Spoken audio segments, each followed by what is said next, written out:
लड़की ने अपने दादा से पूछा, पापा, आप मुझे क्या सिखा सकते हैं जो मेरी जिंदगी में मुफीद हो? दादा ने कहा, एक सबक सिखाता हूँ, लेकिन पहले कुछ बड़ा करो जो सबकी तवज्जो हासिल करे। लड़की ने पूछा, क्या?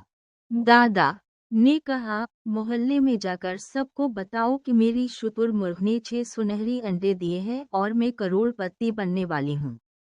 लड़की ने ऐसा ही किया, लेकिन कोई मुबारकबाद देने न आया।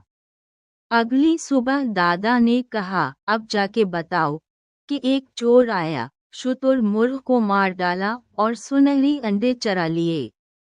लड़की ने ऐसा किया और फौरन बहुत से लोग उनके घर आ गए। लड़की ने पूछा, पापा, कल कोई नहीं आया, आज इतने लोग क्यों आए? दादा ने मुस्कुराकर कहा, जब लोग अच्छी खबर सुनते हैं तो खामोश रहते हैं, लेकिन बुरी खबर सुनते ही फौरन आते हैं। लोग तुम्हारी कामयाबी से ज्यादा तुम्हारी नाकामी देखना चाहते हैं। याद रखो, दूसरों की राय की फिक्र ना करो, अपने ख्वाबों के पीछे चलो और कामयाबी हासिल करो।